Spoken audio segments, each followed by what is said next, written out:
On the side, you can see this maternal line that they have, and that's basically how they can tell the difference in depth and temperature and fish depth away from them in the water. So if I were to put my hand right here, he knows exactly where my hand is and can tell just without even looking at him, just because of the different pressures in the water. Also, you can see the differences. Oh, no, wait for this. Right to there, right? Good grief, so many in a row. Oh, wow. Yeah. It's a good day when you're splashed by a shark. You can tell the differences in his tail as well. See the different shapes. He's not on the bottom, so his lower pectoral fins are more pointy instead of flat, and his skin is much smoother.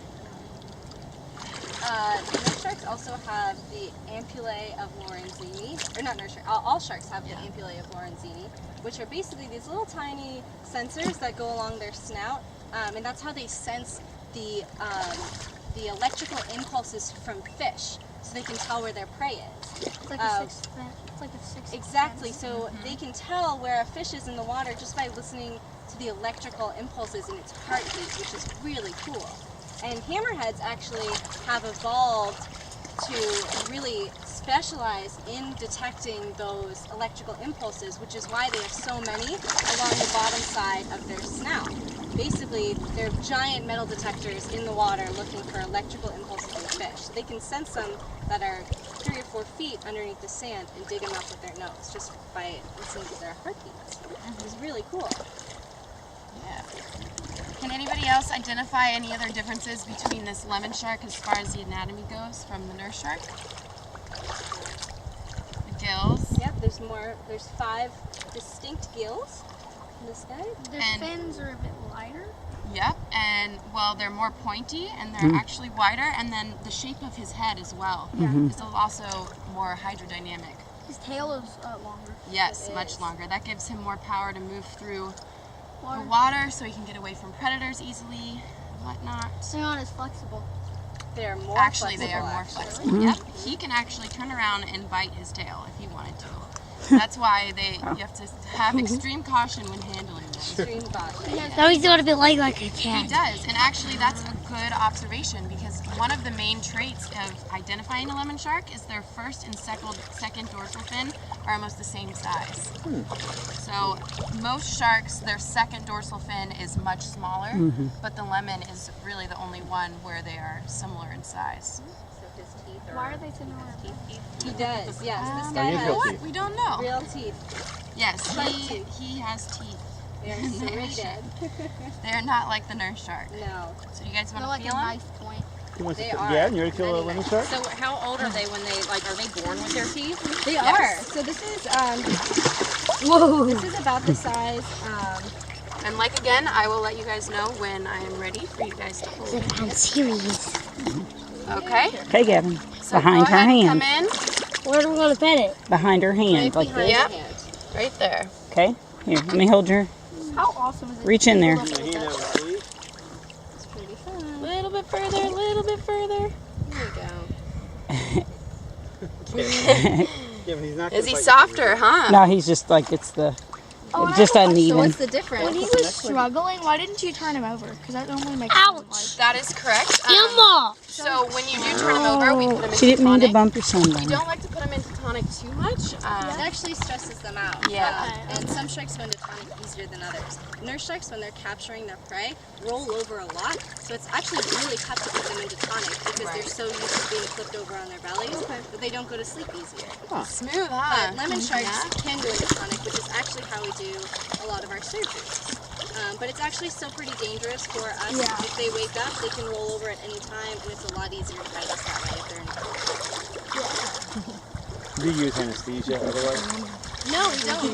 Let's see if Yeah, try and make it as quick as possible. A little bit further up. That's a little bit. So all of our sharks, like you said, in surgery are under tonic. Okay. And the surgery only lasts about 2 to 5 minutes. That's just to implant a tracker? Or? It is. That is- Yeah, we yep. put the acoustic trackers in those guys. Is everybody petted him that they wanted Yes, to? ma'am. Thank you. All right, Alright, watch out, let him Soph. go. I'm gonna let him go. There you go, bud. He's just like, nope, nope, nope. Yeah. Yeah, so they're very cute little pups. They are. They're pretty adorable. Do you guys have any more questions? So the fish in here are their breakfast. Actually, they just swam in through the these cage. guys So. just hang out. They actually don't really tend to eat the fish that come into here. What do you feed them? They're fed every 2 days with sardines. So they're pretty full right now. They were just fed yesterday. Every so 2 days, they don't eat very often. no, No, they don't. Actually, in the wild, they eat even less often than that. So we try to keep them as close to what they normally eat. But you know, it's tough because sometimes there'll be more aggressive sharks in the pen than others. So some will end up eating more than the others. So you know, one could go 3 or 4 days without eating anything, and the others could eat every day. And they do stop eating when they're full, which most people think otherwise. But when they are done eating, they will just stop feeding. We're not Do interested. you guys know that No, they're sharks not actually interested. aren't attracted to the scent of human blood in the water? Which is something that I learned recently. So they actually really only care about the scent of fish blood, which is why chumming the water works. But it's basically the same thing if you were to smell something really good, like chocolate chip cookies baking, versus if you have like day-old trash. One of them obviously elicits a different response than the other. Right. You kind of want to eat one and you don't want to eat the other one. Is that that's kinda also a just like sharks. combination of the blood and the vibration of the fish, the rate, Yeah, it's or if it's actually- injured or thing like this? Yeah. It's a completely different response. It's It not just the is. blood of the fish even. Oh, actually yes, Yeah. but if it's associated with another piece of meat or if it's associated with just the blood by itself, Yeah. they Yeah. attract them, but they It's, don't do anything with it. Right, the sharks, I mean, they are certainly interested, so they will come and check you out because you are a foreign object in the water. But a lot of the time, sharks are just curious beings, and they just want to know what's happening. But the scent of the blood itself is just like a bad smell in the water to them. So they may come to check it out, but they're not trying to eat or Because I always and- heard you weren't supposed to swim if you were bleeding or something. Yeah, so I think that's more of just So a that's just a wives' precautionary tale. thing. And Yeah. most of the Yeah. time, humans in the water indicate food, whether we're scuba diving and spearfishing, or we have our own food, or we're fishing, Or or baiting the chumming, or water, whatever. yeah. So they tend to associate that very, very quickly. Yeah. Even a spear hitting a rock in the water, they can sense that and can actually come around because they know something's going to get shot and they'll have food potentially. But the number of shark attacks here is incredibly low. The first year It we were is. coming to Bimini, people said, well, you're eaten by sharks. And so I'm looking up statistics. I think there were 2 non-fatal shark attacks here in 40 years or Yeah. something Yeah, like there's that. not It's It's mostly because the water is so clear here. A lot of the times, I mean, sharks, just like us, rely on all of our different senses. When sight isn't available in the more murky waters, like in California, there's a lot more incidents of shark attacks because the sharks can't tell what they're trying to attack, which is why Whether they it's a attack seal surfers. or a surfer. Right. So that's why a lot of the times they actually go in for test bites, which is why you never really hear of a shark actually eating a person entirely whole. They usually just bite on, realize they don't want that, and this then is swim away. disgusting. Yeah. It's They're like, crunchy. ugh. Yeah, that was that did not taste like a seal. Yeah, so the water's so clear here that sharks are able to tell what they do and don't want to eat a lot easier.